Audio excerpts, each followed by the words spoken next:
So the Bruins got absolutely humiliated last night against the Winnipeg Jets. My computer's doing an update, so I'm just going to do a quick in-person breakdown and my honest thoughts on this. Jeremy Swayman, he has to be the backup going forward. Now, not all the goals that went in were on him, but a couple that stuck out were the Velarde one on the blocker side. That is just a continual issue for Swayman. He just can't make those blocker low saves. He just can't. And then with Appleton scores from an impossible angle. Swayman, when he starts getting leaky and lets in a few goals, it seems like for whatever reason this season he just shuts down mentally and does not look good.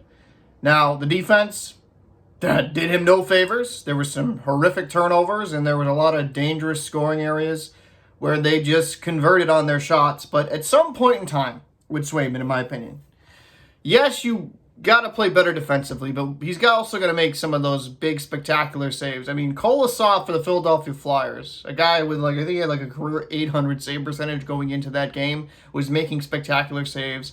And while Swayman's made a few during the season, it's just not enough. Not enough for what you're paying a guy over $8 million for. Just not enough there for me for Swayman. And I think Korpisalo has shown that he can make the spectacular save.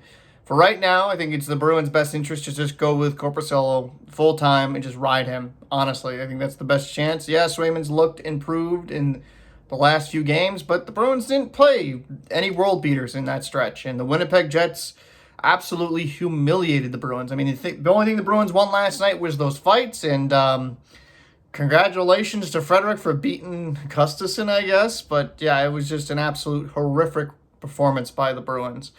Defensively, also a joke. Can't state that enough. Horrific turnovers, poor defensive pickups, letting guys alone in the slot.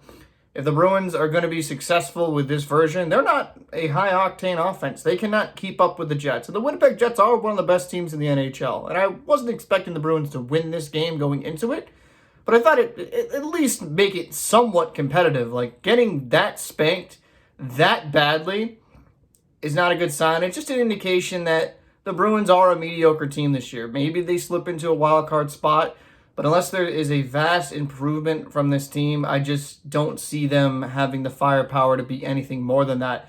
Maybe they get into the playoffs, but even if they get into the playoffs, this is most likely a one-and-done team. As for the Jets, they played great. They were all over the Bruins. They took it to them and definitely showcased that they are the far superior team. So no real surprises in that. Hellebuck only lets up one goal. And the one goal he did let in was a Potts one-timer shot, but it went off a stick and changed direction, so he could have easily had a shutout in this game. I don't know what the solution is for the Bruins. You could try to make a trade. I think there is more than just one trade that would need to happen. I think Zadorov has been a terrible signing. Lindholm has just not given you really anything what you expect from a number one center. The signings have not worked out, and the retaining of Swayman, well, I understood they felt like they had to do it, and it's not like Ullmark is putting up Vezina numbers right now during this season, but that's also looking to be a massive mistake that they tied themselves to for quite a bit of time. So for me, make Korpisalo the starter and just let Swayman ride the pine. I think we've seen enough is enough at this point in time.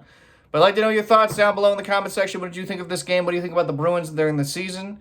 I've got the ball. See you in the next one.